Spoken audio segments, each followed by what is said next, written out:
The Purification Rundown is a spiritual activity based on and administered according to the doctrine and practices of the religion of Scientology as set forth in the writings of L. Ron Hubbard and adopted by the Church. No part of the rundown is intended as the diagnosis, prescription for, or treatment of any bodily or physical condition or ill. This is a quote from the Board of Directors of the Churches of Scientology, HCO Bulletin of 21st May 1980, Purification Rundown Case Data.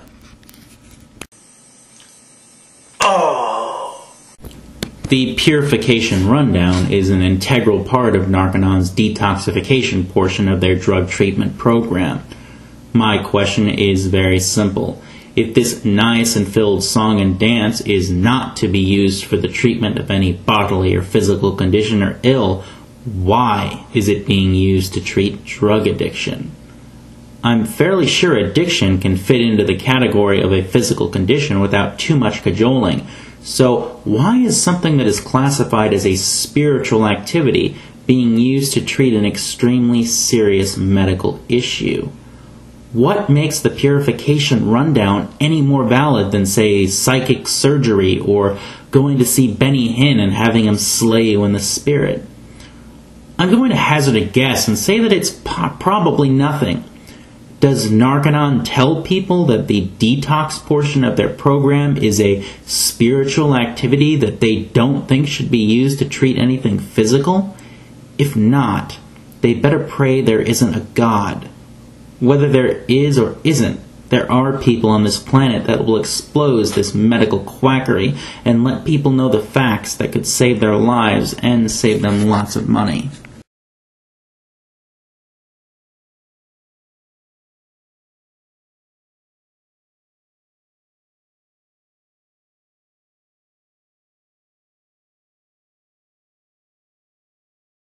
Folks, ladies and gentlemen, Thetans, I'm talking crazy talk here. I mean, I have to. I've got the word crazy in my name after all. I'm forgetting that L. Ron Hubbard has a reputation as a brilliant scientific mind.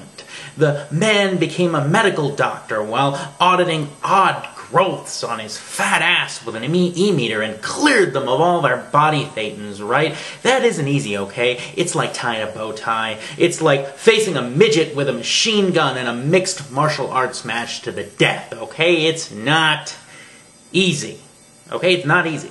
So if you're saying it's easy, shut it. Just shut it. The man was... oh boy, the man was a national treasure. It's a shame that he never served as the Surgeon General of the United States, because Lord knows, God knows, the God that was just an alien implant knows that this country could have benefited immensely from his leadership. The man's intellectual gravitas could move a planet. Could move a planet. People. He wouldn't make any outlandish medical claims about the Purification Rundown, would he? No. Nay, nay, nay, ixnay. Not L. Ron Hubbard. What next? You're gonna tell me that Clay Aiken is gay, aren't you? I call shenanigans. Shenanigans is being called. Tomfoolery, I say. Tomfoolery.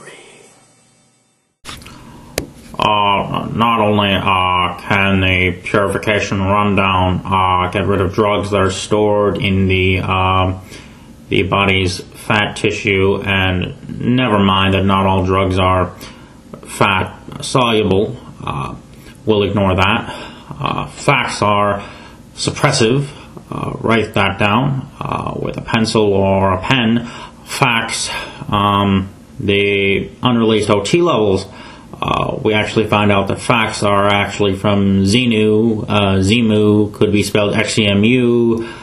Space from Zemu's space hemorrhoids. So, beside the point, fact of the matter is that Purification Rundown is capable of removing radiation from the body and making humans immune to radioactivity.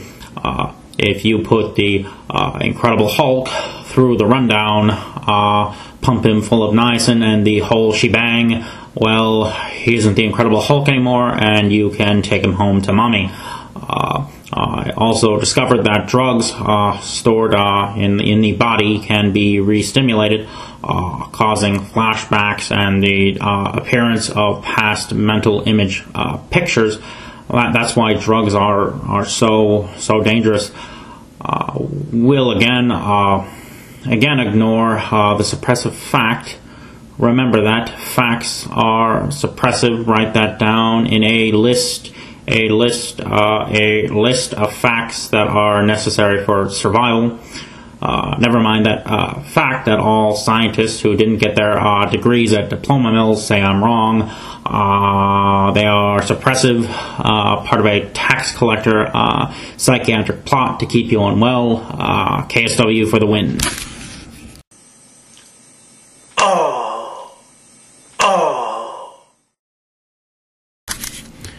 This world is full of bad ideas. Some of them make you look silly. Others have more serious consequences. One terrible idea is to go to a science fiction writer for medical advice.